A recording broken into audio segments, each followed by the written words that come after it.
En una ocasión ella trata de desvivirse porque ya no aguantaba las voces que estaba escuchando en su cabeza.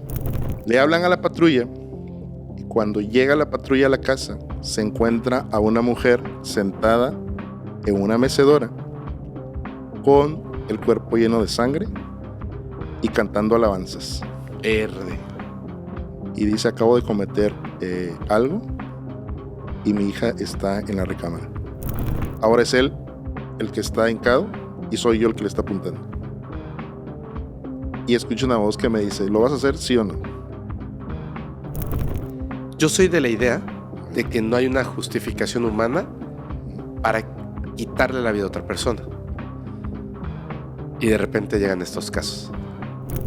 Le entrega el cuchillo a Oleg.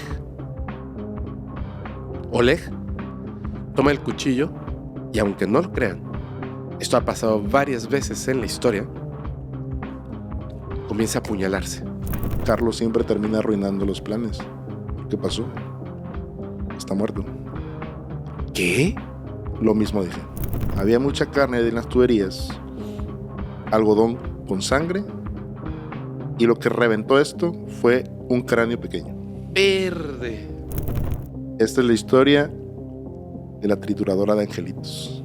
Así la llamó la prensa. Válgame Dios. Está bien cabrón la historia. Ultra. Sí. Cuando viste que estaba oscuro el asunto, no pensé que se fuera a poner más oscuro, bro.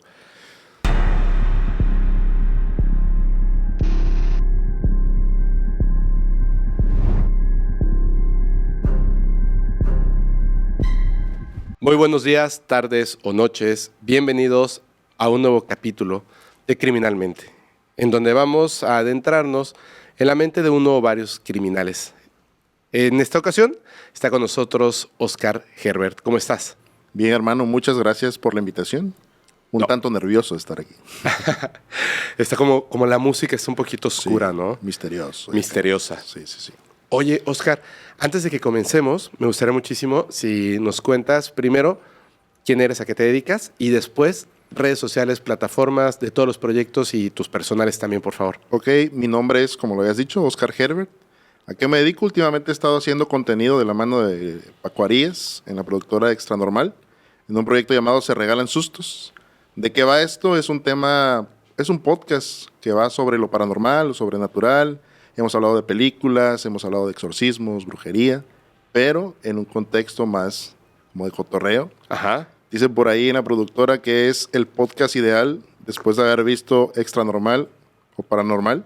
Ajá. Para aquellos que pueden o no pueden conciliar el sueño, pues ahí estamos cotorreando. Para relajarse un rato, Sí, ¿no? claro. Entretenimiento. Muy bien. Sí, sí, sí. Muy bien, y muy ahí bien. estamos. Ya llevamos casi 8 meses. Es un proyecto relativamente nuevo y pues estamos ahí. Y pues bueno, en ese proyecto, de hecho, ahí yo participé en un capítulo. No sé si salga primero este, pero de todos modos, ya saben, les dejamos el enlace en donde quiera que estén escuchando o viendo este capítulo para que puedan seguir al invitado. ¿Y tus personales? Redes sociales, Oscar Herbert, en Insta y en TikTok, que es lo que más estoy utilizando, y en la página de Se Regalan Sustos. Perfecto. Oye, bro, bueno, te comento así rapidísimo, ¿no? Aquí generalmente, cuando hablamos de estos criminales, me gusta mucho como que se abra debate de algunas cosas que me parecen esenciales. De hecho, en el caso que te voy a contar en un ratito, es la primera vez en la que yo me topo, no con un hueco en la historia, sino como una interpretación de aquello que ocurrió. Entonces, ¿cómo un hecho puede hacer que nuestra visión como sociedad, comillas, jurado, que siempre hacemos eso cuando escuchamos una de estas historias, cómo puede cambiar dependiendo de lo que consideremos que ocurre en el momento pues, del acto criminal? Pero ahorita vas a ver. Entonces, si te parece, tú traes varios casos. Sí. Si te parece y quieres comenzar, cuéntame uno de estos casos y abrimos un ratito el debate. Ok. ¿Va? Fíjate que hay una historia Ajá. que me gusta mucho porque tiene drama, tiene tintes celestiales tal vez, Ok. enfermedades mentales y una familia, pues digamos, conservadora, que se rige bajo la tabla moral de lo que es el cristianismo.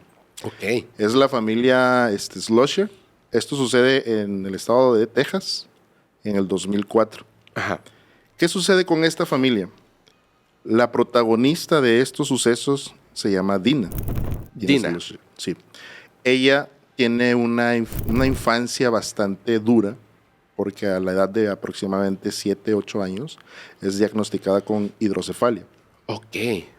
Y a partir de ahí suceden cosas trágicas para ella en su entorno. Ajá. De por sí es difícil tener enfermedades o tener ahí ciertas patologías que te van marcando dentro de la sociedad y sobre todo en la primaria, en la secundaria, que a veces los niños no miden lo que te pueden decir Así o cómo es. termina afectando esto a largo plazo. Claro. Entonces la historia dice que ella en esta etapa sufre de bullying. Sí, es que además es una enfermedad bien Sí. visible, por así decirlo. Entonces, afortunadamente, lleva un buen tratamiento Ok. y hacen que esta enfermedad pues desaparezca. Sin embargo, los traumas psicológicos quedaron ahí plasmados. Ella crece, llega a la universidad y en la universidad conoce al que es su esposo, Ok. a John Schlosser. Se casan y tienen una vida aparentemente pues normal. El detalle es que ella entra en el tema de la iglesia, lo espiritual, de la mano con su esposo. Pasan a ir a la iglesia, se casan, comienzan a tener pues bebés, ¿no? Ajá. Que es a veces lo primordial, ¿no? Dentro de la iglesia. Así Tienes es. que casarte, la reproducción y todo lo que conocemos dentro de estos parámetros. Tienen a los primeros hijos. Sin embargo, ella empieza a tener padecimientos mentales. Ella empieza a escuchar voces. Ella decía que era Dios o los ángeles hablándole para redireccionar su vida. Ok. Ella se lo cuenta al que en ese entonces era su pastor, el Ajá. pastor Davidson. Para esto, esta persona mencionaba que todos los medicamentos y todo lo que tiene que ver con la ciencia no va de la mano con lo que tiene que ver Dios. ¿El pastor les decía? El pastor hablando con ellos.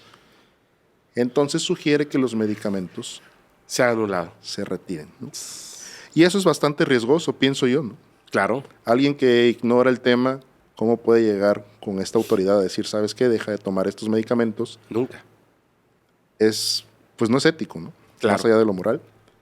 Retiran los medicamentos. Sin embargo, ella empieza a escuchar estas voces más fuerte, sobre todo a la hora de ver la televisión. Ajá. Ella, mientras veía televisión, pensaba que Dios le hablaba y le decía que era una mala madre. Tenía que redimirse Ajá. y ella no sabía cómo. Sigue pasando el tiempo, tiene otra nena y los problemas mentales seguían ahí. Se lo externa al esposo y el esposo sigue pidiendo ayuda a la iglesia. Con oración, con ayuno, van a salir. Lamentablemente esto que le hablaba pues no salía. Era contradictorio porque a veces ella decía que Dios le hablaba o que era el mismísimo diablo el que le hablaba. Entonces se sigue desarrollando esta historia. El esposo tiene su trabajo convencional y ella se dedicaba a cuidar a sus dos criaturas. Ok. En una ocasión ella estaba viendo la tele y ve cómo en un documental cómo un león ataca a un simio y le arranca un brazo. Verde. Y de esa manera ella dice que Dios le habla y que Jesús le dice que se prepare para la segunda venida. Ella no sabía ¿cómo por qué? Entonces encargan a la última bebé, que es Margaret. Ajá.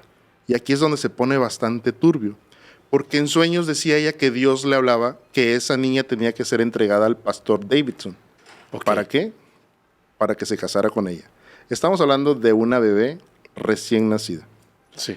Entonces ella le dice a su esposo, ¿sabes qué? Dios me dijo que tengo que entregarle esta niña A al Davidson. pastor porque tiene que ser su esposa. Aquí es donde dice el esposo, creo que algo no me está cuadrando, esto no está bien. Sí. Regresa a tomar sus medicamentos, sin embargo ya era bastante tarde porque la patología había avanzado. En una ocasión ella trata de desvivirse porque ya no aguantaba las voces que estaba escuchando en su cabeza. Ajá. Pasa el tiempo y cuando la criatura Margaret cumple aproximadamente 8 meses, Dios, entre comillas, le dice que se le entregue. Entonces ella empieza a planear todo este asunto para que no se dé cuenta el esposo. El esposo sale de la casa, se va a trabajar. Ella, en ese entonces, las 2 niñas más grandes iban a la guardería. En esa ocasión no fueron. Ella habla a la guardería donde estaban sus hijas y anuncia que no van a ir. Pero también le dice a la que le contesta el teléfono que está a punto de suceder una tragedia. Le cuelga. Híjole. Corte A. En la guardería hablan al 911 que alguien acaba de anunciar algo trágico en la casa de los Schlosser. Le hablan a la patrulla y cuando llega la patrulla a la casa se encuentra a una mujer sentada en una mecedora con el cuerpo lleno de sangre y cantando alabanzas. Verde. Y dice, acabo de cometer algo y mi hija está en la recámara. Entonces entran los policías y llegan al lugar donde está la bebé. Ajá. Y la bebé no tenía brazos. Ella agarró un cuchillo y con ese cuchillo le amputó ambos brazos porque, según Dios, le había hablado a través del video que vio en Nat Geo del león que le había arrancado los brazos al chimpancé, y ella fue la manera en que quiso redimirse delante de Dios, entregando a su hija menor. Esto sucede en Texas en el 2004. Súper reciente. Sí, no está muy distante. 20 años. Se la llevan arrestada. Ajá. Y empiezan a tener todas estas investigaciones. Y la dejan guardada un rato bajo investigación. Ajá. Pero la sueltan porque encuentran que sí tenía daño mental. Tenía problemas que venía arrastrando desde que era niña. Está guardada unos 6 meses. La dejan libre, pero con estas prevenciones. O sea, sí es como que vas a ser funcional dentro de una sociedad, pero vamos a estar monitoreando tu comportamiento. Ya no volvió a ingresar a un hospital psiquiátrico, Ajá. ni la volvieron a meter a la cárcel. Por ahí se andaba circulando una foto del 2014 aproximadamente, que una persona que le gustó o le llamó la atención este caso, le toma la foto y estaba trabajando en un Walmart, en el estado de Texas. Esta persona sube la foto a redes sociales. Ajá. Y se parece mucho la mujer que estaba trabajando en ese Walmart a Dean Schlosser. Al poco tiempo le quitan el empleo a esta mujer a la que le toman la foto. Ajá. Y por ahí anda deambulando, Dean Schlosser. Es de los casos que me llamó mucho la atención por el tema de que Dios o alguna deidad le hablaba para desvivir a su propia hija. Y hay un montón de casos en los que, dependiendo de la creencia de cada persona, Sí. en su psicosis, ¿no? Está ahí el caso de que le hablaba el perro, ¿Sí? del vecino, ¿no? Lo que me llama la atención es esta parte, ¿no? De cómo ver un reportaje, un documental de animales, te dice qué es lo que tienes que hacer con tu hijo, ¿no? Con tu hija. Tengo una pregunta. A ver. Es que me dices que llega la policía y le había arrancado los brazos. Bueno, le había cortado, más bien, cortado. los brazos. ¿Estaba viva? No, ya había perdido la vida la niña. Sí, ya se había desangrado, Se ¿no? había desangrado. Qué horror. Llama mucho la atención. No sé en qué fecha fue. ¿Tú viste una película que se llama Las manos de Dios? No la he visto. Esto sucede 22 de noviembre del 2004. Qué bárbaro. Entonces, esta película es anterior a este caso. Voy a hacer un super spoiler. ¿No importa? Date. Cuando esa película sale en cines, no se llama The Hands of God o algo así, o God's Hand o lo que ustedes quieran, no se llama algo así. La película se llama Frailty. Ok. Y cuando sale en países de Latinoamérica que hacen esta traducción al español, la traducen primero como Las manos de Dios. Salen cines, hacen la campaña, inmediatamente la gente se queja y le tienen que cambiar el nombre. Y pasa de llamarse Las manos de Dios a llamarse Las manos del diablo. Ya. En esta película llega un tipo digamos como en época reciente, la policía está buscando a un criminal serial que está acabando con personas que parece que de manera azarosa las desaparece, etcétera, ¿no? Llega una persona y le dice al detective, cuando ya está cerrando la estación de policía, digamos la parte de los detectives que ya se van a dormir, es la única persona que queda ahí, le dice, oye, tú eres el detective que está buscando a la, ¿no?, de las manos de Dios. Y le dice, sí. Y le dice, yo sé quién es. Y dice, ah, sí, ¿quién es? Mi hermano. Ok, ¿cómo lo sabes? Y le comenta, ¿no? Le dice, mira, mi hermano me habló anoche y me empezó a decir por teléfono que él lo estaba haciendo. Porque él veía que estas personas no eran personas, sino que eran demonios. Y entonces por eso estaba acabando con sus vidas. Pero no quería hacerlo. Estaba haciendo el trabajo de Dios. Ya no quería hacerlo y entonces decide quitarse la vida. Dice, pero todo comienza cuando éramos niños. Y comienza la película. Resulta que son 2 niños que viven con su papá en Texas, y que estoy casi seguro de que es en Texas. Y de repente el papá un día, que es un mecánico, tiene una visión que se le aparece el arcángel Gabriel. Y el arcángel Gabriel, con su espada de fuego, le da una misión. Y le dice, tú vas a tener el poder de ver a los demonios encarnados. Y Dios quiere que acabes con ellos. Y el papá comienza a cometer estos crímenes. Personas con guantes, se quita los guantes, los toca y ve que son demonios. Y entonces les da con un hacha y los entierra en el patio trasero de su casa. Y los niños saben que su papá está haciendo esto. Entonces llega un momento en que el papá, pues, no voy a hacer mucho spoiler, fallece. Y entonces estos niños crecen. Había un niño que decía que sí, que le creía a su papá. Le decía porque lo presencian cuando comete los crímenes. Y le dice, ¿ves que es un demonio? Sí. Y el otro está así de, no, papá, no manches, no mates a otra persona. Y se pelea con su hermano y le dice, no, yo sí los veo que son demonios. Y dice, no, quieres agradarle a papá, esto es una locura. Y este niño, que obviamente se da cuenta de que esto es una locura, es el que termina cometiendo un crimen. Le quita la vida a su papá y detiene esta ola. Pero cuando crecen, tú piensas que el niño que quería agradarle a su papá, pues estaba repitiendo los mismos crímenes, ¿no? Cuando crecen, este niño que no le creía a su papá, un día toca a una persona y si ve a un demonio y ve que es un demonio. Y entonces comienza a perpetuar estos terribles actos, pero piensa que está siguiendo las órdenes de Dios.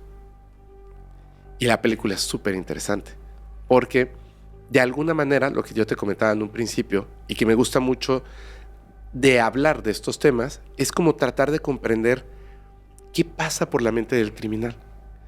En lo que tú me acabas de contar, digo, yo te acabo de contar una película, sí, ciencia ficción totalmente,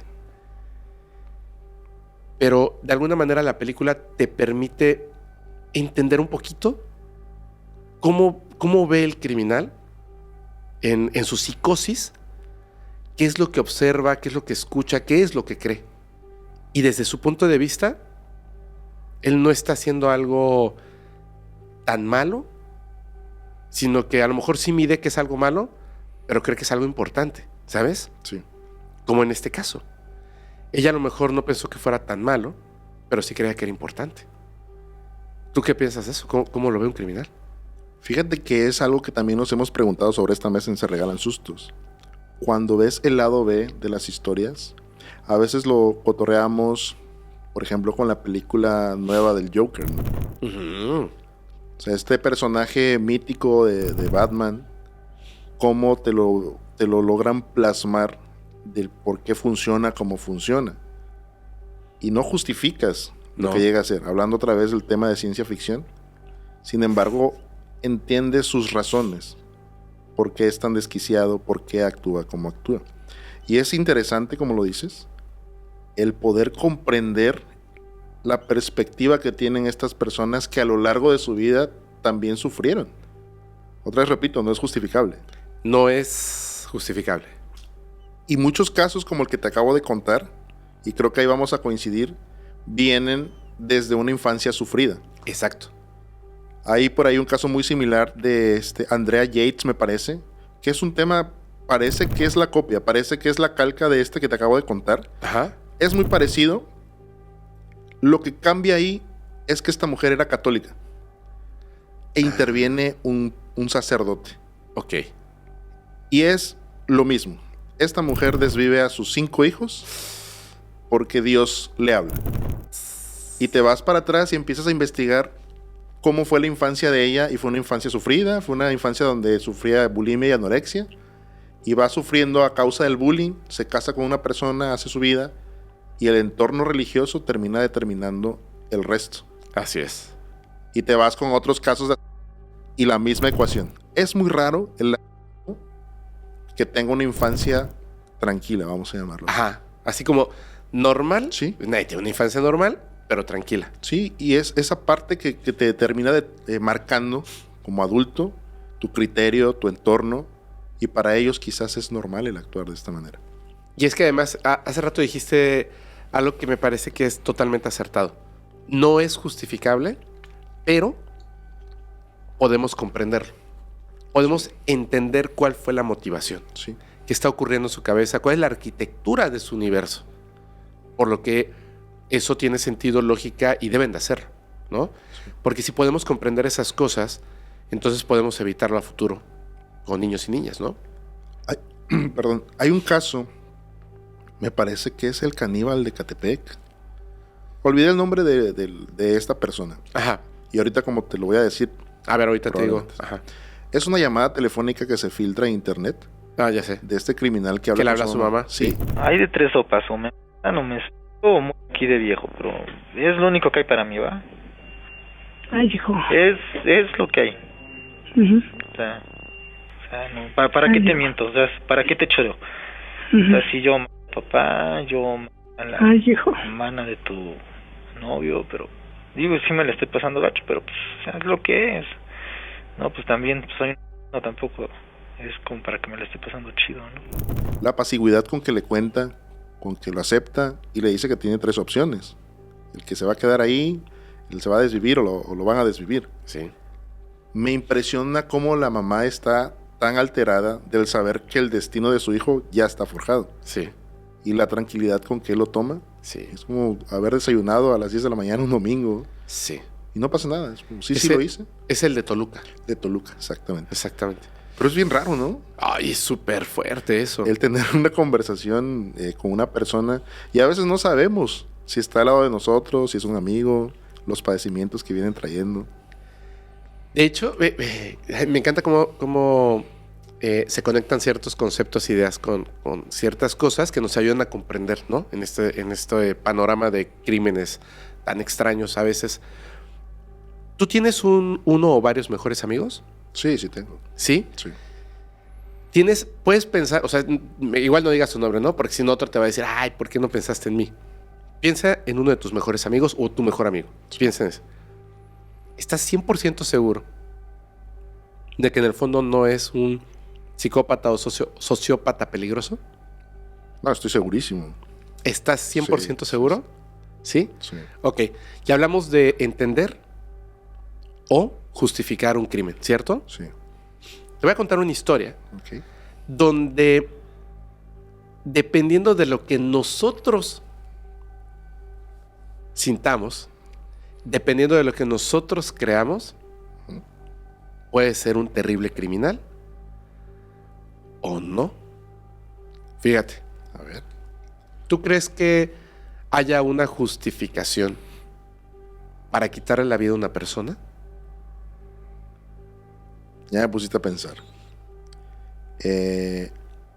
Dentro de los parámetros legales, No. no. Humanos. Humanos, yo digo que sí. ¿Cuál? ¿O cuáles? Justificación. Justificación. Es decir, yo puedo quitarle la vida a esta persona. Ok. Ahí te va. Y ahí incluso hay un caso documentado, ¿no? De la mamá que termina exterminando al que le priva y profana a su hija, ¿no? Sí, y la mete en una caja. Sí. Horrible. Fíjate que esto lo he platicado incluso con mi hermana. Uh-huh. Una vez tuve un sueño. Y fue como de películas. Me gusta porque tengo estos sueños un poco raros. Y vívidos, ¿no? Supongo. Sí. Ajá. Este sueño va de esto. Llego a la casa y veo a mi hermana y a mis papás amordazados. Ajá. Y veo que esta persona tiene un arma sobre la cabeza de mi hermana. Y pues obviamente la escena es llanto de los tres. Y al momento de que él va a accionar el arma, no sucede. Y en un instante cambia el escenario. Ajá. Ahora es él el que está hincado y soy yo el que le está apuntando. Y escucho una voz que me dice, ¿lo vas a hacer, sí o no? Y yo no puedo hacerlo. Y me dice, ¿por qué tú no sí? ¿Por qué tú no? Y él sí, que no se iba a tentar el corazón para acabar con la vida de tu hermana y de tus papás. Yo creo que la familia para mí es muy importante. Ajá. Y yo creo que si alguien, obviamente, echándonos para atrás y no existieran todos esos temas legales, yo creo que si alguien toca a algo muy preciado, yo creo que sí actuaría de esta manera. ¿Recuerdas? Tú acabas de mencionar al Joker. Sí. ¿Cuál es la diferencia entre Batman y el Joker? No hay diferencia, pienso yo. Batman se la dice al Joker. A ver, ¿cuál es? Él no mata. Y le dice a los policías. Eso es lo que nos hace diferente de ellos. Ajá. Si cruzamos esa línea, entonces somos criminales. Sí. Yo soy de la idea de que no hay una justificación humana para quitarle la vida a otra persona. Y de repente llegan estos casos. Por eso te lo decía. Ok. Fíjate. Todos los que estén escuchando, viendo esto, piensen en su mejor amigo o su mejor amiga. Esa persona a la que le tienes tanta confianza, que sabes incluso cuál es el código para desbloquear su celular. Esa persona que le tienes tanta confianza que te puedes quedar a dormir en la sala de su casa o viceversa. Esa persona a la que le tienes tanta confianza que le has contado tus más oscuros secretos. Esa persona con la que compartes vacaciones, parte de tu vida. Confianza total y absoluta. Esto ocurre en una aldea que se llama Vintai, que está en Rusia. Okay. En este tiempo. Esto ocurre el 25 de agosto del 2021. Estas personas, voy a mencionar sus nombres a nuestros protagonistas, solamente para que los tengamos en la cabeza. Voy a utilizar en un caso el nombre de uno y en el otro el apellido del otro, porque tienen nombres un poco complejos para nosotros. Uno de ellos, conocido como Salva, pero su nombre es Vyacheslav Matrosov. Tiene 35 años cuando ocurre este incidente y vamos a pensar en él como Matrosov. Y el otro es Oleg Spiridov. Vamos a pensar en él como Oleg. Matrosov tiene 35 años, Oleg tiene 32. Okay. Son grandes amigos. Se reconocen y se mencionan como los mejores amigos de Rusia. Los dos tienen a sus parejas. En el caso de Matrosov, que tiene 35 años, él ya está casado y tiene 2 hijas. Y Oleg tiene una pareja, no está casado, no tiene hijos o hijas todavía. Previamente había andado con una chica que sí tenía pues hijos. Okay. Se conocen, se llevan súper bien y llega el 25 de agosto del 2021. Se juntan en casa de Matrosov y están platicando, riéndose, pasando un tiempo así, digamos, como entre familias. Al final, Matrosov y Oleg se quedan en la sala y comienzan a beber. Se están tomando sus vodkas, platicando de muchas cosas. Y Oleg, en un momento, le da sueño. Y ahí en el sillón, pues acurruca y se duerme, ¿no? Y Matrosov, que no tenía sueño, pues él sigue tomando, está viendo la televisión, está escuchando un poco de música. Y en un momento, pues dice, ya es tarde, ya toda mi familia está dormida. Oleg, mi mejor amigo, ya se quedó a dormir ahí en el sillón. Pues ya me voy a dormir. Pero recuerda que previamente se habían ido de vacaciones, Oleg con su pareja y Matrosov con su esposa, y que la única persona que había tomado esas selfies, esas fotos para capturar esos momentos tan bellos, pues había sido Oleg. Entonces, ve ahí su celular, lo toma, lo desbloquea y se mete a la galería de fotos para buscar estas fotos, seleccionarlas y transferírselas a su teléfono. Empieza a buscar en la galería y de repente, entre las fotos y los videos, nota un rostro familiar. Pero no es el de su esposa. Es el de su hija. Su hija, que en ese momento tiene 8 años, la observa en un video en la galería de fotos de Oleg. Un video del 2019, cuando esta niña tenía 6 años. Movido evidentemente por la curiosidad, le da play. Y lo que observa ahí es algo terrible. Su mejor amigo, que además era padrino de esa niña, estaba abusando de ella. Él está viendo esto y escucha en el video a su hija, que en ese momento tenía 8 años y en el video 6, diciéndole a Oleg: Oleg, por favor, es suficiente. No puedo soportarlo más. Quiero ir a casa. En ese momento, Matrosov estalla en cólera. Pero no le hace daño a Oleg. Lo despierta y lo confronta. Oleg, al darse cuenta de que Matrosov ya vio el video, le dice que va a explicarle. Se distrae y sale corriendo de la casa. Matrosov corre tras Oleg. Corren por las calles, pero Matrosov había seguido bebiendo y no puede alcanzarlo. Y Oleg se pierde en la oscuridad. En ese momento Matrosov va directamente a la estación de policía.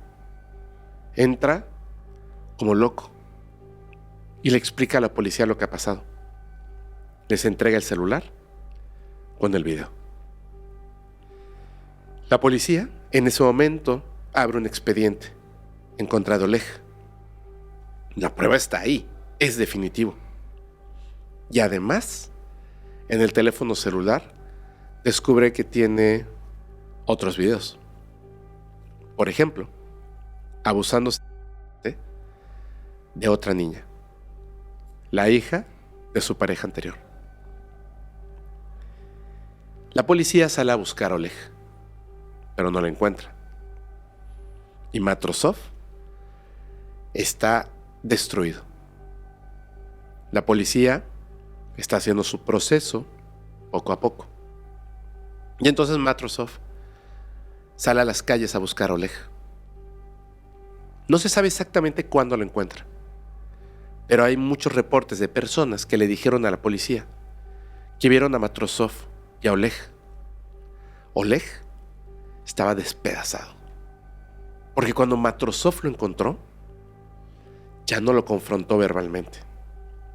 Con toda la ira, con todo el coraje que tenía, le puso una paliza brutal. Y después lo llevó al bosque. Hay un bosque que está pegadito a esta villa, que es el bosque Samara. Lo lleva al bosque con una pala y un cuchillo. Cuando llegan al bosque, Matrosov le dice a Oleg: cava tu propia tumba. Y Oleg comienza a suplicar mientras hace este hueco en la tierra. Cuando termina de cavar, Matrosov le da un ultimátum y dice lo siguiente: te voy a dar 2 opciones. Puedes acabar con tu vida y yo me encargaré de enterrarte en esta tumba que acabas de cavar. O puedes dejar que te entregue a las autoridades. Decide. Hay una versión que te voy a contar ahora, pero hay una segunda versión. La primera versión es que Matrosov, después de decir estas palabras, le entrega el cuchillo a Oleg. Oleg toma el cuchillo y, aunque no lo crean, esto ha pasado varias veces en la historia, comienza a apuñalarse. Mientras está apuñalando Oleg, Matrosov se distrae un momento y Oleg entonces lo ataca y comienzan a pelear nuevamente. Ruedan y caen. Cuando caen, el cuchillo entra en el cuello de Oleg y le quita la vida. Y entonces Matrosov coloca el cadáver y lo cubre con tierra en la tumba que cavó Oleg. La segunda versión es que Matrosov nunca le dio opciones a Oleg. Lo llevó al bosque, hizo que cavara su propia tumba y cuando terminó, sin decirle nada, lo apuñaló hasta quitarle la vida y luego lo enterró. La policía encuentra a Oleg una semana después. Cuando lo encuentran, inmediatamente detienen a Matrosov, pues fue la persona que lo denunció a la policía, que las personas lo vieron, bla, bla, bla. Lo detienen. Por supuesto, cuando lo detienen, entra como sospechoso de asesinato. Una vez que está detenido, la noticia en esta villa, en estos poblados y en Rusia, rápidamente se conoce por medio de los medios de noticias, pero súper rápido. Y la gente se pone como loca en favor de Matrosov. Y entonces, imagínate esto es una villa. Estamos hablando de un lugar bien pequeñito.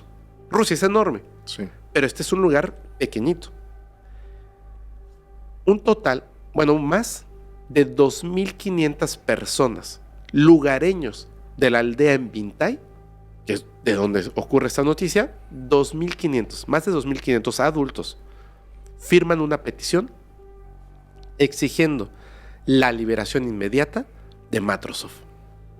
En el documento se lee, en una parte, todo padre habría hecho esto. Alguien que vieron abusando de su hijo. Esto será un ejemplo para todos. Por lo tanto, exigimos comprensión del Poder Ejecutivo, el Ministerio del Interior y el Comité de Investigación. Ese mismo año, Matrosov fue condenado, pero no por asesinato. Fue condenado por incitar a su amigo a cometer suicidio. El tribunal de Krasnolinsky lo condena a 18 meses de cárcel cuando en realidad debió haber recibido 15 años. Ahora voy a esto. Sí, es cierto. Esta persona, Oleg, cometió un crimen terrible. Según las autoridades, la segunda versión, donde lo llevó, lo mató y lo enterró, no es real. Porque si eso fuera real, tendrán que entregarle por lo menos 15 años de cárcel. Según las autoridades, Matrosov sí le dio opciones. Según las autoridades, Oleg se apuñaló él mismo. Y en la pelea se quitó la vida. Ahora, lo que vio el crimen de Oleg, el mejor amigo de Matrosov, ¿de verdad nos permite decidir quitarle la vida a otra persona? ¿Y la justicia? ¿Qué piensas? Suceden muchos casos muy parecidos aquí en México, lamentablemente. Vas, denuncias, tienes esta parte, cólera, ¿no? En el caso de las personas que han tenido lamentablemente la pérdida de hijos, de hijas, el tema de la desaparición de mujeres es algo bastante atroz. Y en la desesperación, yo creo que las personas actúan de esa manera porque la justicia no es totalmente clara, no es, al final, valga la redundancia, no está siendo justo con esto. Ajá. Entonces, ¿por qué si lo que me debería de proteger no lo está haciendo y está protegiendo a un criminal? ¿Cuáles son las últimas instancias que tengo que tomar para resolver esto? Fíjate que hace rato mencionabas a Batman. Ajá. Y en la trilogía de Nolan, Sí. cuando está platicando Bruce con esta... se me fue el nombre. Esta chica que es la que se termina casando con... Bueno, se va a casar con Harvey Dent. Ajá. Rachel. En Batman 1 le dice Bruce que quiere hacer justicia y ella le dice, es que estás confundiendo justicia con venganza. Así que son es. cosas muy distintas. Dos cosas distintas. Y es bastante interesante ahí el punto de partida. ¿Dónde es justicia y dónde es venganza? Claro.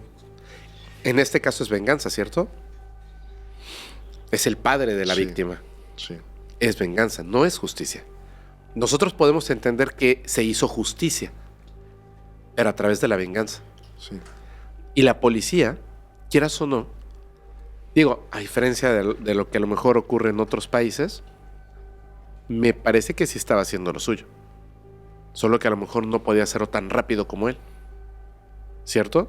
Todos estos temas burocráticos creo que empiezan a tocar el tema de la desesperación, ¿no? De las familias.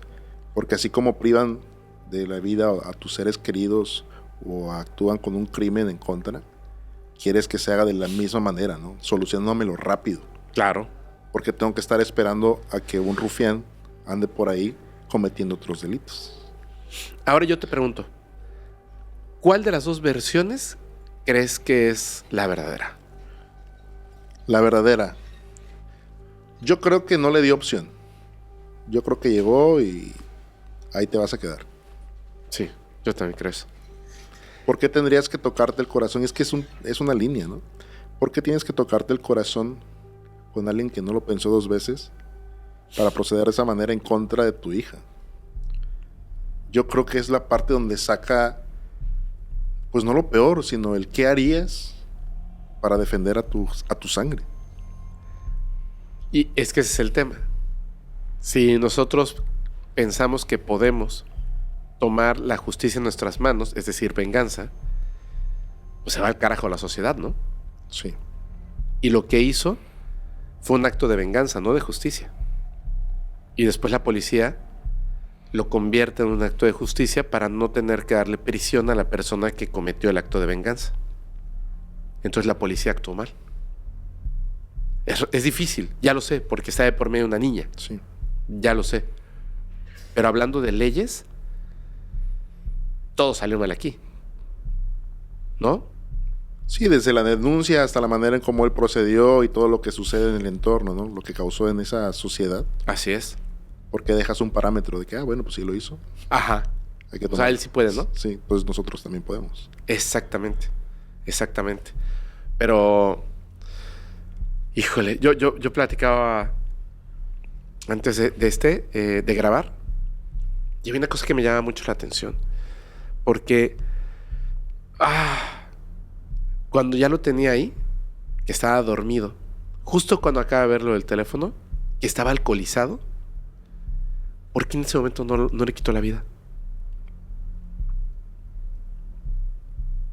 Pienso Ajá. que quiso actuar de una manera Correcto. correcta hablando en el tema civil. Es, ok, ya descubrí esto. Y fue un gran hombre porque en ese momento pudo haber actuado de esta manera. Sí. El instinto, ok, ya procediste, entonces voy yo. Que bueno, pues quiero ser una persona socialmente responsable y tengo que ir con las autoridades que competen para ver qué sucede. Y te das cuenta que pues no te ayudan. Ay, está bien duro. Fíjate que hablando un poquito del tema de los mejores amigos, Ajá. esto va como por exclusiva, es primicia. A ver. Fíjate que hace muchos años, hablando de los mejores amigos y qué harías, tuve una infancia un poco, pues, particular, ¿no? Uno de mis mejores amigos en aquel entonces me llevaba unos 6, 7 años tal vez, Carlos. Ajá. Lo conocí por el tema de la iglesia. Y era raro por el tema de la distancia, porque pues yo todavía no iba ni a la secundaria y todo el tiempo andaba con él para todos lados. Y mi mamá, pues, era como muy de confianza.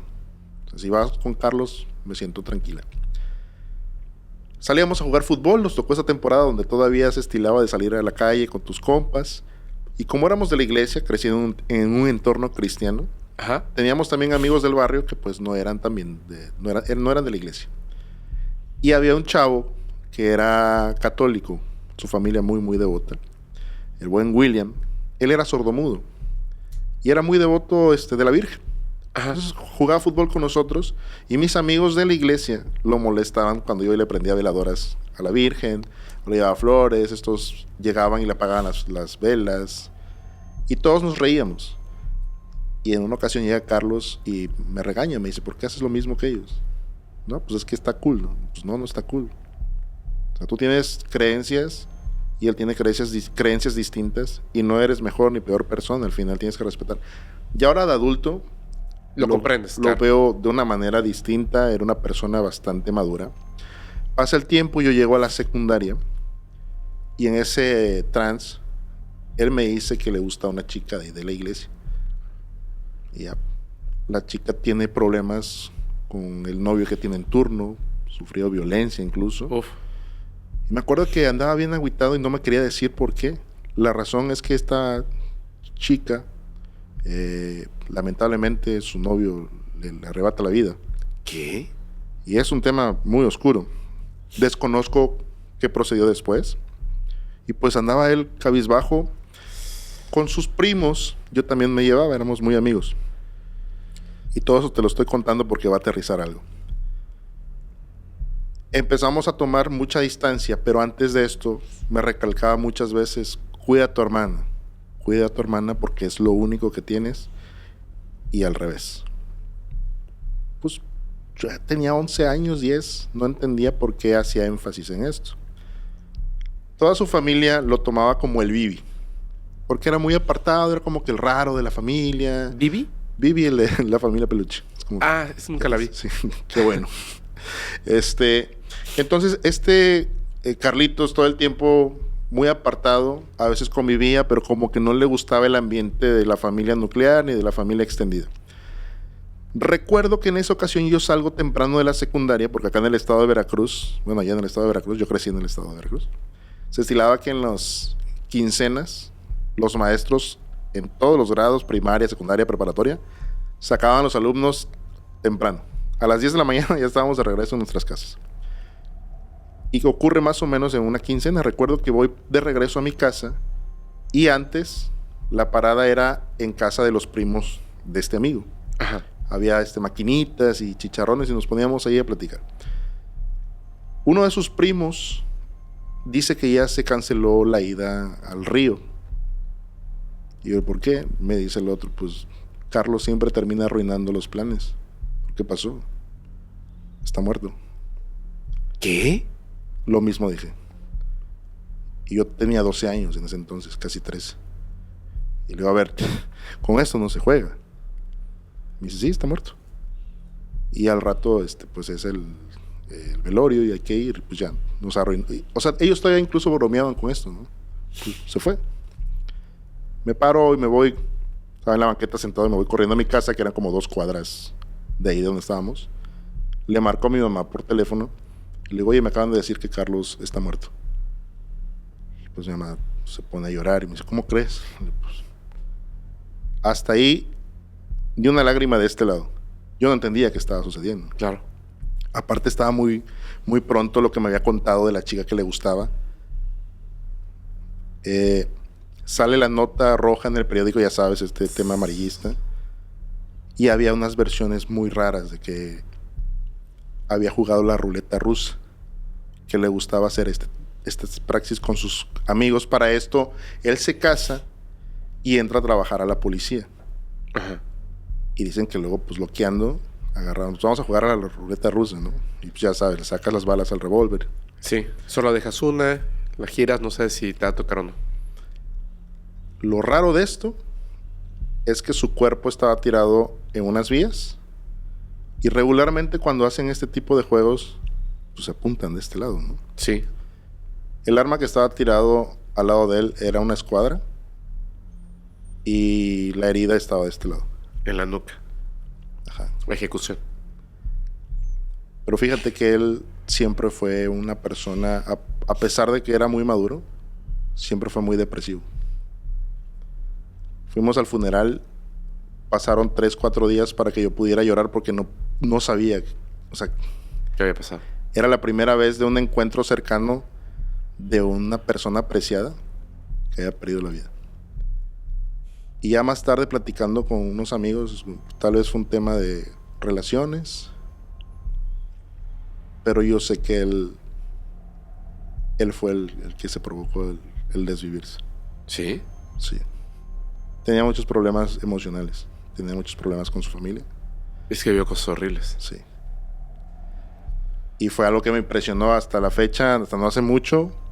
Era un tema bastante sensible el tema de los... El tema de...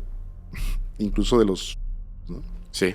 2017, y esta es una historia ya sacando aquí traumas. 2017, cuando lo de Chris Cornell, Ajá.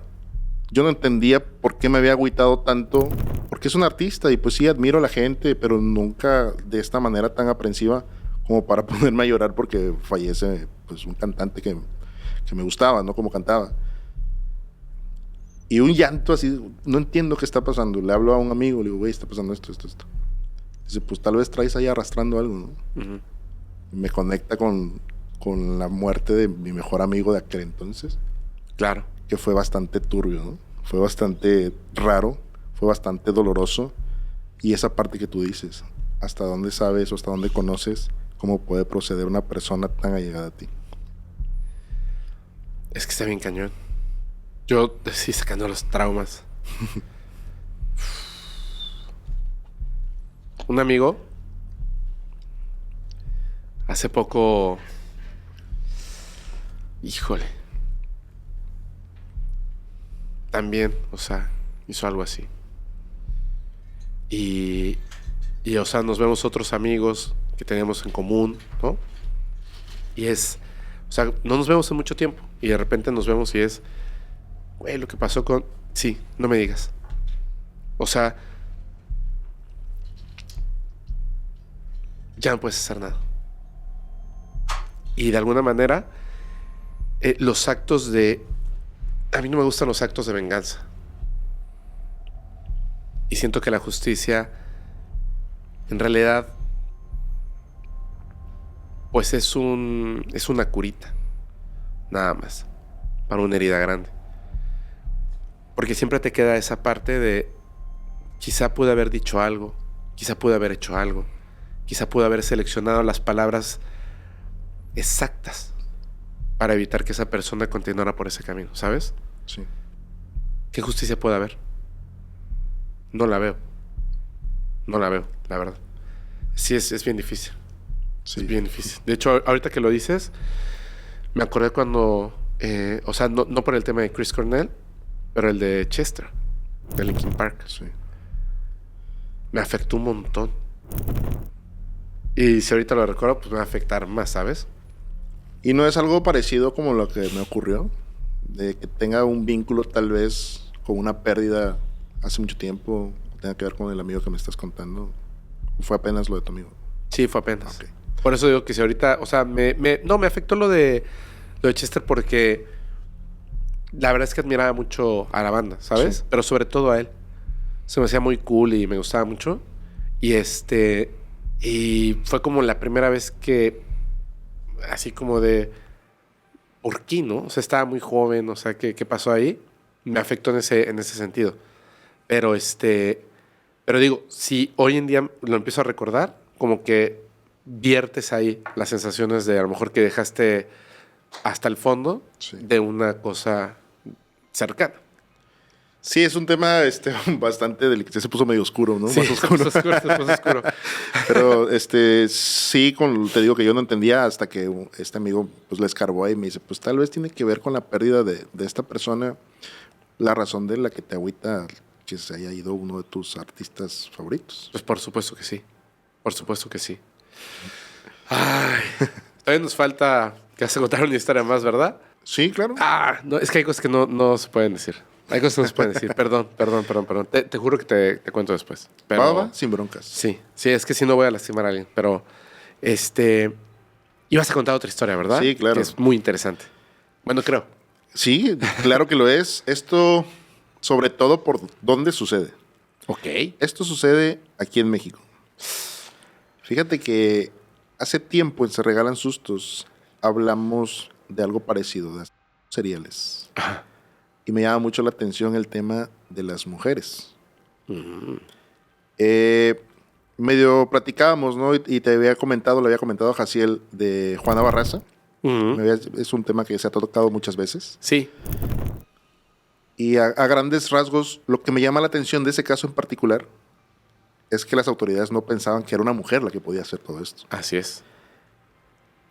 Y de este lado un poco oscuro, del lado B, me llama la atención el tema de las mujeres, cómo llegan a proceder y cómo las mismas autoridades pueden decir, ellas no, porque son mujeres. Sí. Cuando las víctimas son mujeres, inmediatamente, si ese es el modus operandi, el criminal tiene que ser hombre. Sí. Pero este caso es de Felicita Sánchez Aguillón. Ajá. Ella nace a finales de 1890 y esto sucede, el crimen se da cuenta las autoridades el 8 de abril de 1941. Okay. El que se da cuenta de esto es un vecino. El vecino Francisco Páez tenía una tienda de misceláneas. Ajá. En la parte de abajo, primer piso del edificio donde ella vivía. ¿Cómo se da cuenta de esto? Tiene un problema con la tubería, con el desagüe. Le habla a su fontanero, llega el fontanero, abre acá la caja, empieza a destapar todo y se lleva una sorpresa bastante oscura. Había mucha carne dentro de las tuberías. ¿Era un edificio? Era un edificio. Había mucha carne en las tuberías, algodón con sangre, y lo que reventó esto fue un cráneo pequeño. Verde. Entonces va Francisco Páez y levanta la denuncia. ¿Qué está sucediendo en este edificio? Nos vamos para atrás. Resulta que Felicita crece y nace en Cerro Azul, Veracruz. Ajá. Es una niña, como lo que hablábamos hace rato, con una infancia sufrida por el rechazo de su madre. Tuvo una relación bastante ríspida, violenta con la señora. Su mamá nunca la aceptó como hija. Y ella crece. Se pone a estudiar enfermería. Ajá. Y emigra de Cerro Azul. Y llega a Ciudad de México.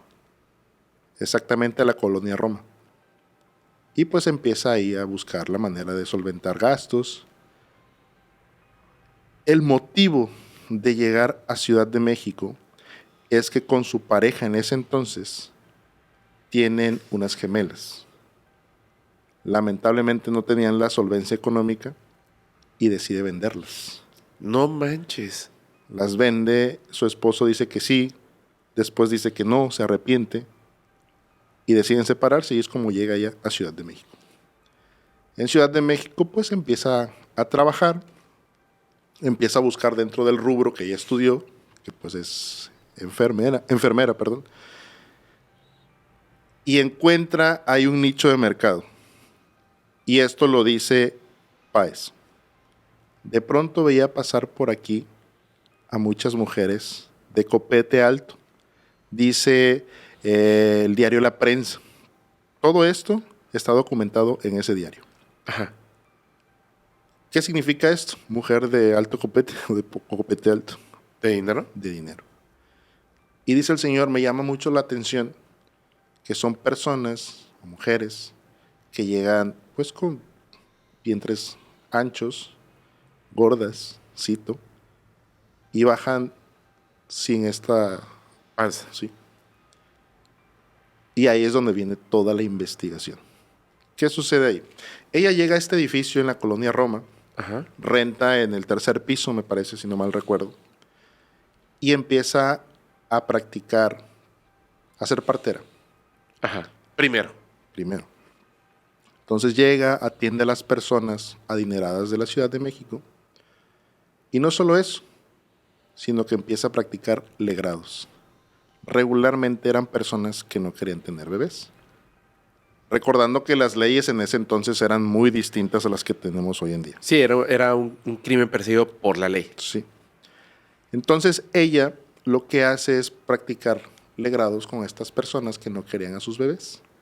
Y el modus era aventarlos al drenaje. Todos estos legrados los iba desechando y tenía un cómplice. El cómplice llamado Roberto Sánchez, fontanero, le habla para el primer trabajo. Le dice, ¿sabes qué? Necesito que me hagas aquí un trabajo en el departamento. Llega esta persona con ganas de trabajar, ¿no? Pues todo el mundo anda buscando la chuleta. Llega él y se da cuenta que hay residuos de un feto, ¿no? Y ella lo empieza a chantajear. Le dice, si tú hablas con las autoridades, yo voy a decir que tú eres mi cómplice. El poder de la manipulación de ella era muy grande. Se dice que empiezan a llegar más mujeres. Ajá. Y empieza a hacerse después de grandes ingresos. Tanto que termina abriendo una tienda miscelánea también en otro lado, llamada La Quebrada. Pero esto servía como un lugar clandestino donde también seguía practicando legrados. Pero esto escaló. Resulta que había mujeres que ya no les podía practicar el legrado o tenían los niños y no los querían. ¿Qué hacía ella? Y esto es el delito más grave. Ella empezaba a vender niños con la esperanza de que los iba a acomodar en otras familias. Ajá. Y los que no, los terminaba. Se dice que ella acabó con la vida de más de 50 inocentes. Y ese día... Pero no los legrados, sino los que no podía vender. Los que no podía vender. Los legrados se iban al drenaje. Directo. Los que no podía vender, dice la prensa, Ajá. que eran alimentados con carne putrefacta y alimentos que ya no podían ser consumidos, como leche y demás. Entonces ella, los que lograban sobrevivir, los vendía. Y los que no, pues les quitaba la vida prácticamente. Entonces empieza a tener un movimiento ahí entre el departamento que estaba arriba de la miscelánea, de donde trabajaba el señor Francisco Páez, Ajá. y se iba a La Quebrada. Cuando el señor Páez hace la denuncia, ella se va de ahí. Ya sabía más o menos que la policía la andaba buscando. Logra huir y a los pocos días logran arrestarla. Empieza la investigación y hablan con Roberto Sánchez, que era el fontanero que le ayudaba a hacer este tipo de cosas. Y él atestigua, pero dice que él no quería ser cómplice. Estaba entre la espada y la pared, porque desde la primera vez que él llega a atender esto que le pide ayuda a ella, pues te encuentras, ¿no? O sea, tú, Fepo, ¿qué harías si llegas a un lugar? Denuncio de inmediato, ¿no? Pero eran otros Sí. tiempos. El señor pensó que a lo mejor se iba a meter en un problema. Sí. Y pues estaba en un problema, porque al final lo terminaron poniendo como un cómplice. ¡Sas! Y te quedas aquí guardado hasta que la encontremos. Afortunadamente la encuentran. Se la llevan arrestada y comienzan las investigaciones. Empiezan a encontrar restos de niños, brazos, cráneos, todo lo turbio que te puedas imaginar con el tema infantil. Verde. Se la llevan a juicio. Ajá. Y empiezan a hacer la investigación, porque debe de haber algo raro detrás de todo esto, ¿no? Tal vez un tema mental. Dice la esposa de don Francisco Páez que era una mujer bastante fea. Y esto lo cita el diario La Prensa. Dicen que era una persona de muy mal aspecto. O sea, físicamente era fea. Era fea. Ajá. Y a pesar de eso, llegó a tener varias parejas. Pero el común denominador de sus parejas eran hombres sumisos, menciona este diario, como el que fue papá de sus gemelas. También tuvo otra hija. La hija la fueron a llevar a un orfanato y ahí la dejaron. Entonces tenía una personalidad bastante peculiar, bastante recia, bastante directa tal vez. Generaba miedo. Sí. Cuando empiezan todo este asunto de la investigación, ella dice, y caemos al primer tema, a la primera historia que te cuento. Ella dice que no estaba haciendo nada malo. Que la única vez que tuvo que proceder y que acepta que lo hizo porque Dios había intervenido es cuando llega una clienta y le dice que este hijo, Dios en sueños, dijo que iba a estar muy feo, que iba a estar deforme y que no merecía vivir. Citando a Felicitas, dice que el niño nació con unas cuencas en los ojos y dice que estaba deforme y que el niño, en vez de llorar cuando nació, mufaba. Esto es lo que cuenta ella. Entonces procede a quitarle la vida.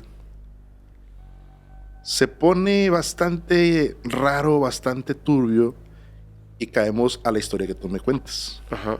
El tema de la corrupción, las autoridades. A ella la tienen guardada 3 meses solamente en la cárcel, arrestada. ¿Por qué? Cuando recién te empiezo a contar esta historia, cuentan que las señoras que iban eran adineradas. El abogado de ella dice que deben de reducirle la condena porque era mucho mayor. Y no va a proceder. Dice el abogado, pues si no procede, vamos a sacar la lista de las mujeres que han venido a practicar celebrados y a matar niños que son esposas de políticos. Y ahí se amparan. Entonces vamos a dejarla guardada 3 meses, y llega su ex esposo, su expareja, el papá de las gemelas, y él termina pagando la fianza. En ese entonces paga, y esto lo dice el diario, ¿no? La prensa, pagó 600 pesos, que en aquel entonces, a la actualidad, son aproximadamente 600,000 pesos. Y quedó libre. Pero mientras ella estaba arrestada, dice que tuvo una especie de regresión y que cada vez que pasaban por su celda la veían llorando como una niña y gritaba y berreaba y decía que ella no merecía estar ahí. La sacaron, se queda bajo investigación y al poco tiempo ella decide quitarse la vida. Esta es la historia de la trituradora de angelitos. Así la llamó la prensa. Válgame Dios. Está bien cabrón la historia. Ultra. Sí. Cuando viste que estaba oscuro el asunto, no pensé que se fuera a poner más oscuro, bro. ¿Cómo ves, carnal? Está fuerte. Sí.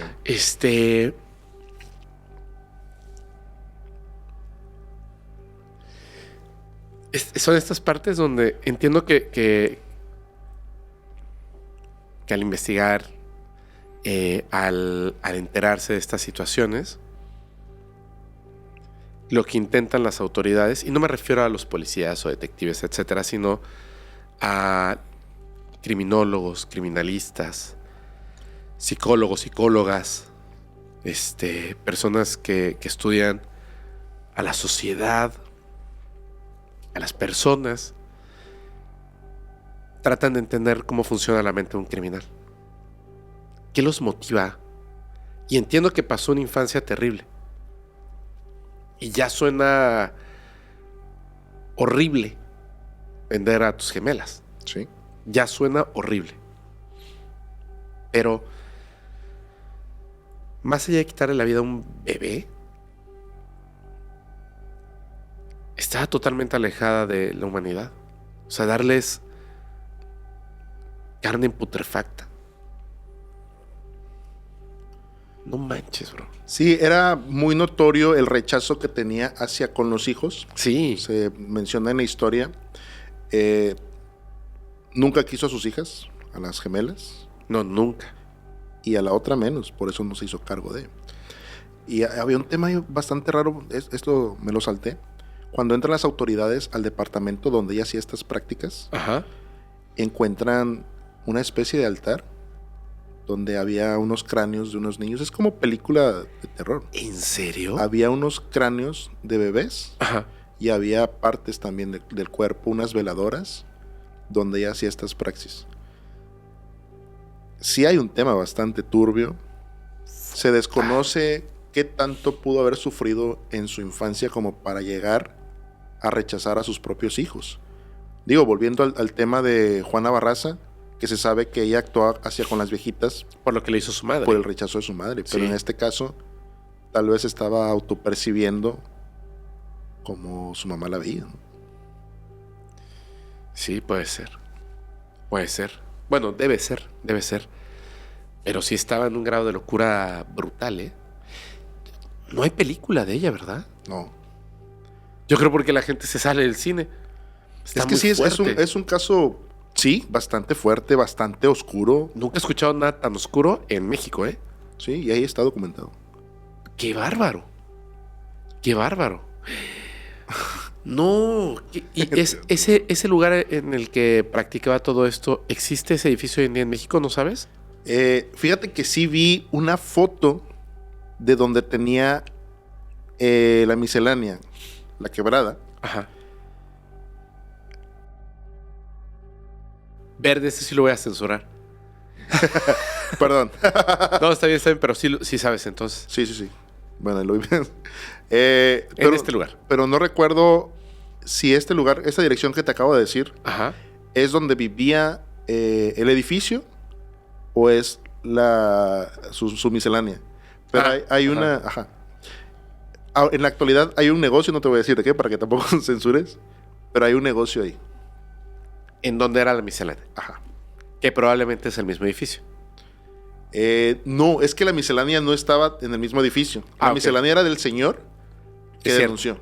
Ella rentó otro local donde ahí es En un tercer piso, un edificio, ¿no? donde ahora, en la actualidad hay un negocio. Verde. Me recordó en esta parte de la política hasta lo de las poquianchis. Ah, cómo no. Lo mismo, ¿no? O sea, Sí. que esta locura que ya estaba cometiendo, pero pues como estaba el clero, los políticos. No manches. Pero esto sí está muy fuerte, bro. Fíjate que pensé que era una historia que la sabías. ¿No? Que la habías escuchado. Fíjate que no. Sí, yo también me Fíjate sorprendió. Y fíjate que esa historia me la contó Dafne, de Se Regalan Sustos. Me dice, Ajá. "Güey, esta historia está cabroncísima". Pero mucho, Sí, mucho. sí. Hay cosas que me han sorprendido, pero esto se pasó, ¿eh? O sea, esto sí está muy cañón. A mí me llamó la atención por el título.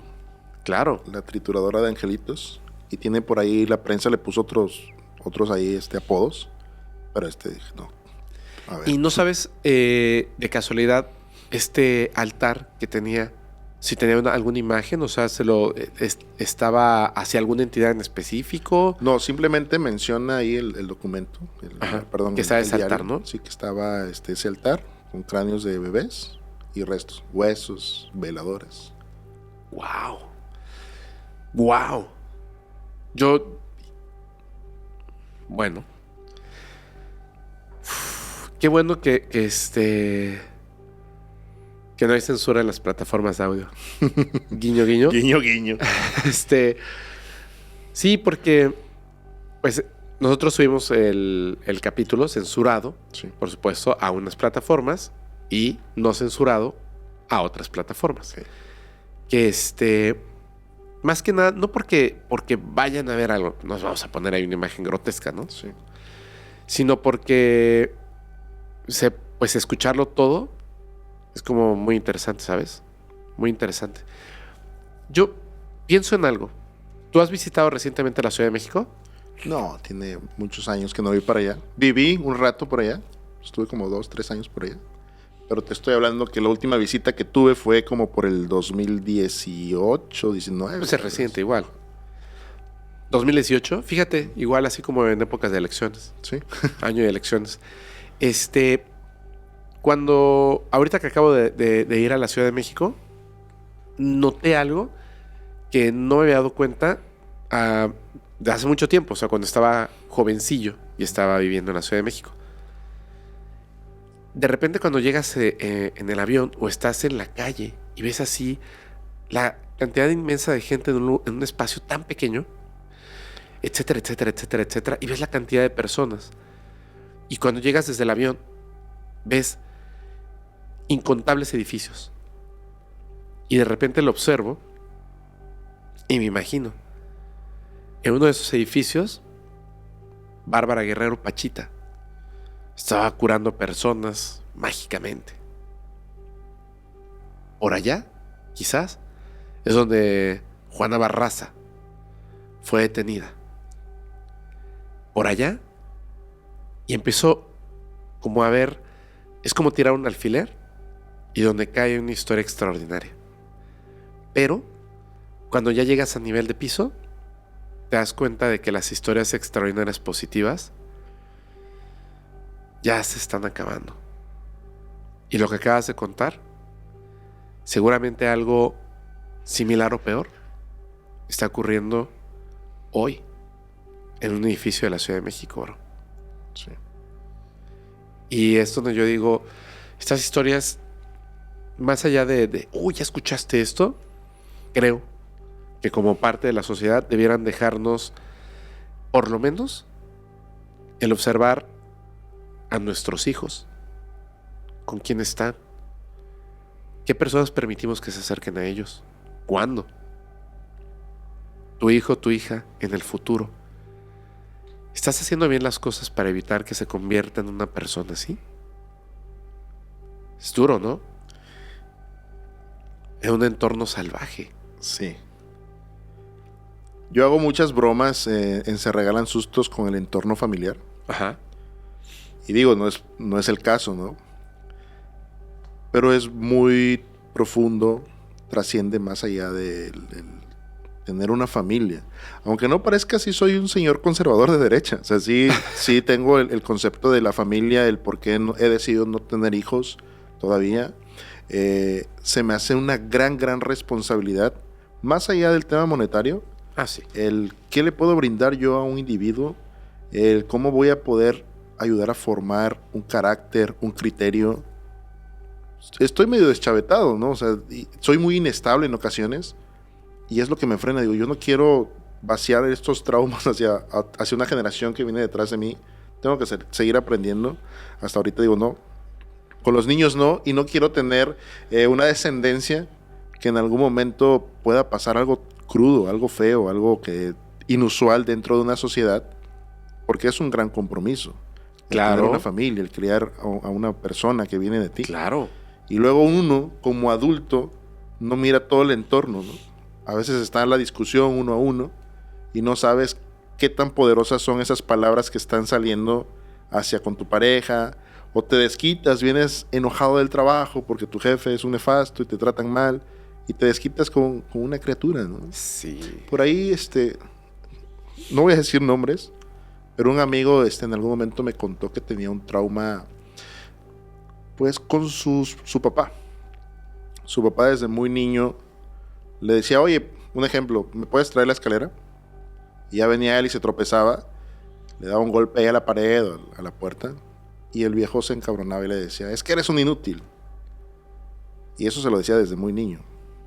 Llega a la edad de los 15, 16, y estábamos una vez jugando, estábamos ahí en el Xbox y le pidió algo. Y una escena muy, muy chusca, se tropieza él con la mesa de centro, y el señor enojado, y luego se empieza a reír, le dice que sigue siendo el mismo inútil de siempre. Entonces mi amigo se sale de la sala donde estábamos, y me voy atrás de él. Pero ¿qué onda? Me dice, es que me hiere que todavía se dirija hacia mí de esa persona. De esa manera, perdón, esta persona, que es mi papá. Claro. Ahora, si lo aterrizas a una persona que está a tu lado en el trabajo, no sabes qué traumas trae, y de pronto de cotorreo, eres bien inútil, y se desata algo, ¿no? Exactamente. El efecto mariposa que puede causar esa palabra que te dice tu papá o tu mamá, en cómo puede llegar a impactar la vida de un individuo y todo su entorno, ¿no? Toda la descendencia. Así es, así es. De hecho, no por criticar, porque de hecho voy a hablar de mí. Pero lo que acabas de decir es la misma razón por la que yo creo que no he tenido hijos. Igual y no puedo, ¿sabes? Sí. Creo que no puedo, de hecho. Pero me pregunto, ¿seré lo suficientemente responsable para no hacer eso? Es bien difícil. Sí. Voy a ser lo suficientemente responsable para dejar a un niño o una niña que no esté traumado, que sea responsable, que sea honesto, honesta, que pague sus impuestos, que estudie, funcional dentro de la sociedad, que conozca una persona a la que pueda amar, no sé. Y me da así como de, me siento chiquito otra vez, ¿sabes? Sí. Así de verde. Es que veo el entorno allá afuera y estas cosas y digo, como sociedad, nos hace falta un montón. Sí, ¿no? Y creo que se toma muy a la ligera esta situación de los hijos. Estaba escuchando ahí contenido que me gusta, un poco diferente a todo el tema paranormal. Ajá. Estaba escuchando ahí una historia que cuenta una niña que una compañerita de ella llevaba un arma a la escuela. Y que cotorreando como que me caes mal, pues ahorita vas a ver cómo voy a proceder.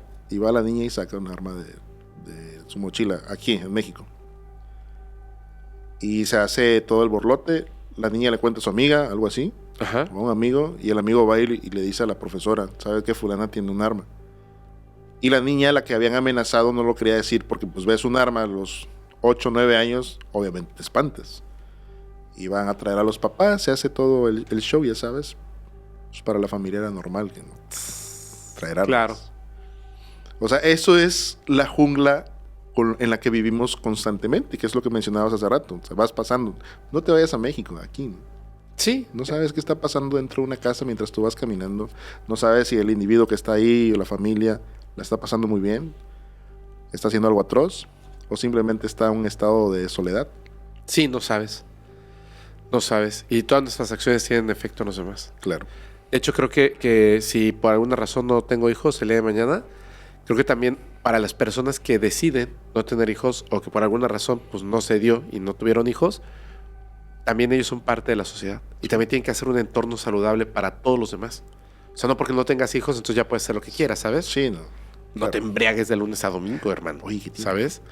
No, fíjate que eso también, lo que acabas de decir, está bien grueso, ¿no? Porque dentro de este entorno en el que estamos creciendo, pues nos enseñaron que hay que llegar a una edad, te tienes que casar, tienes que tener tu familia.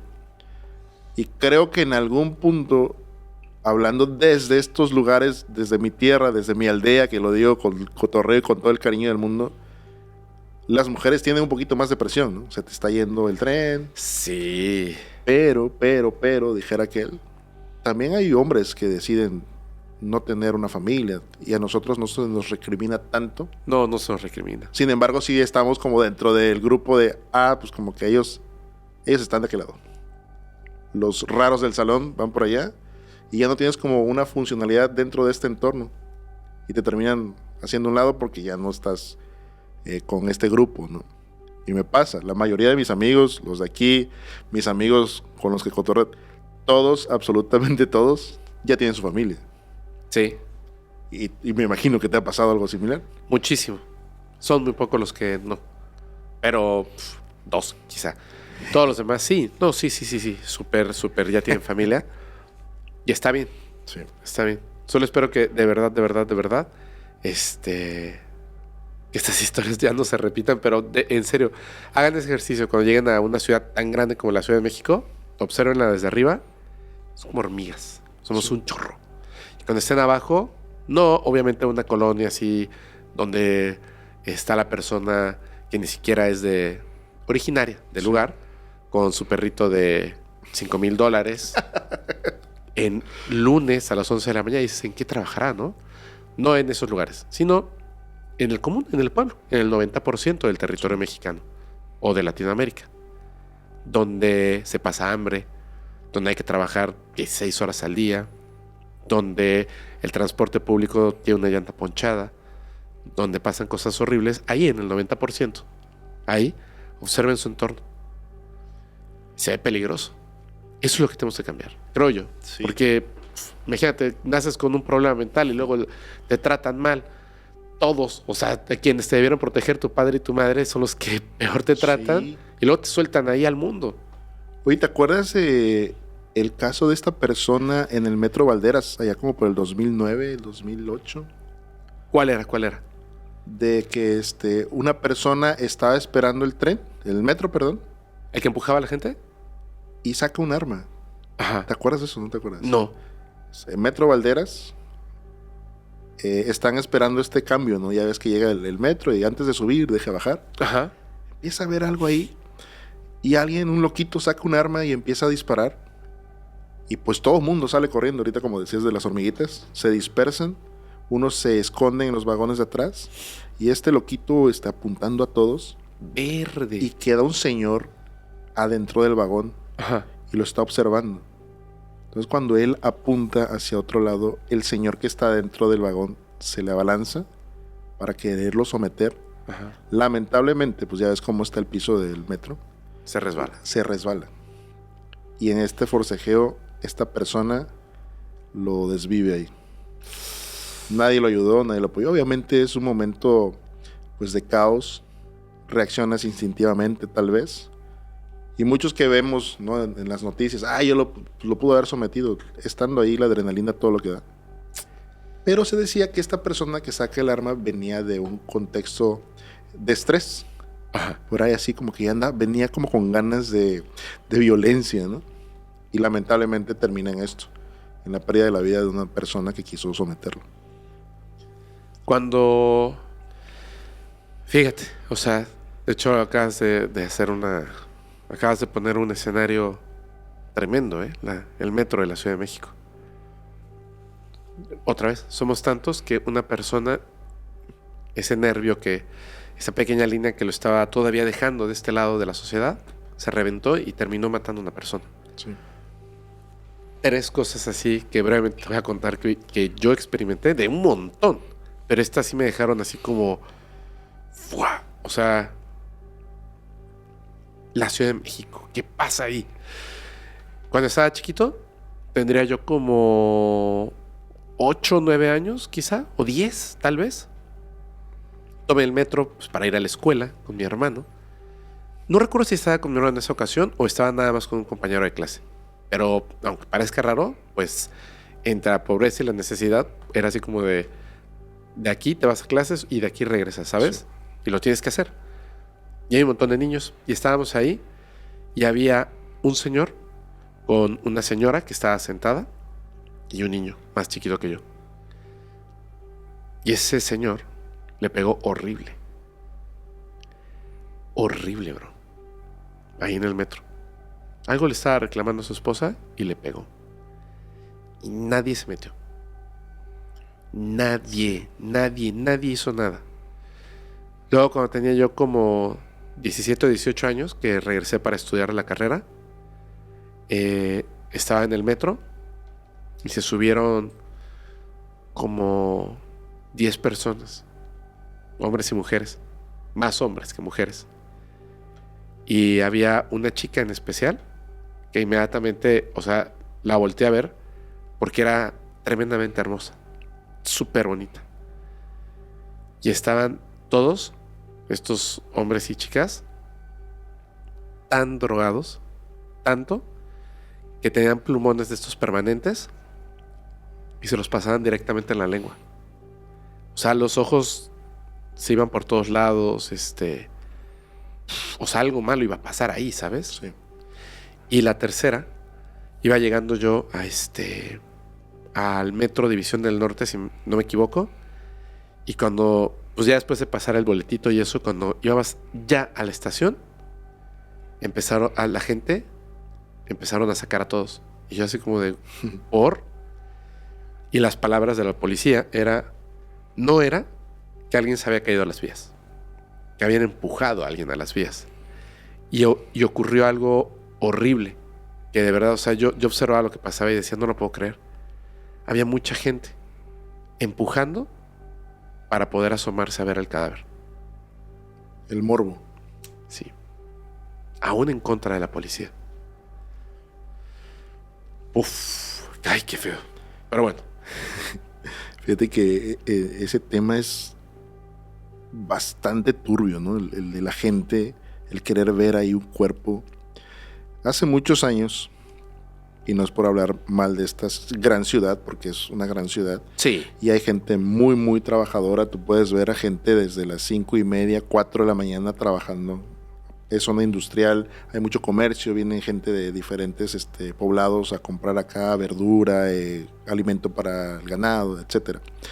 Lamentablemente tuvimos una época donde se vivió mucha violencia, y lo triste de eso es que se estaba normalizando, de que a las 2, 3 de la tarde venía saliendo alguien del mercado y llega alguien con un arma y le arrebata la vida. Y ad hoc a lo último que me acabas de contar, y esto yo lo vi, en una de las avenidas principales estaba el cuerpo de una chica tirada justo en la intercepción de la calle y la avenida.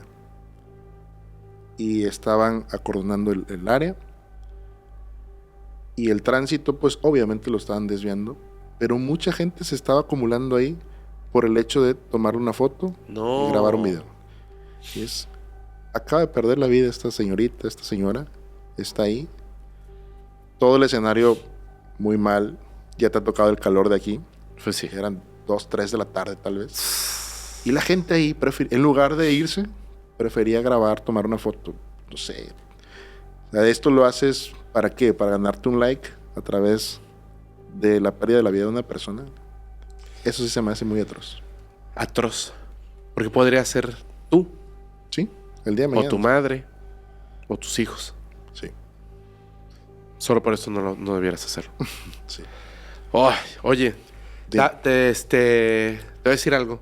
Yo creo que la gente va a opinar igual. Digo, ya sé que estamos aquí como hablando de un montón de otras cosas, pero es que de una cosa sale otra, ¿no?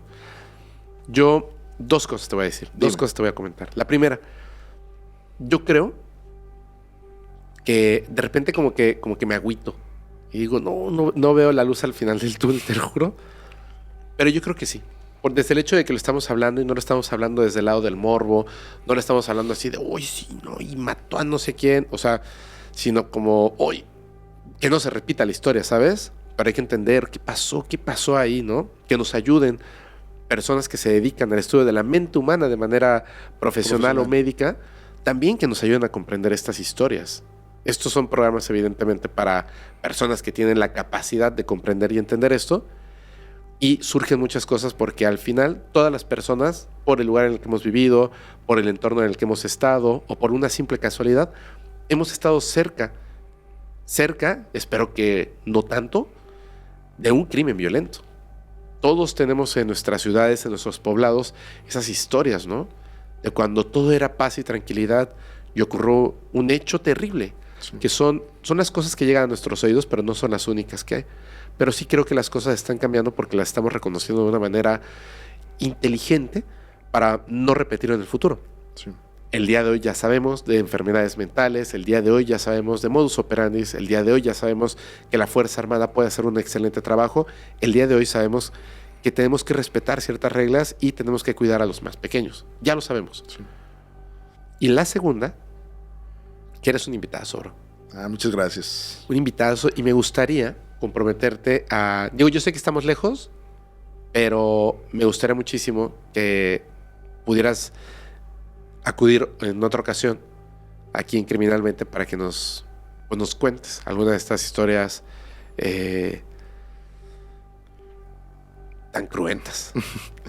Te voy a decir como decimos en Se Regalan Sustos: jalo hasta donde dice empuje.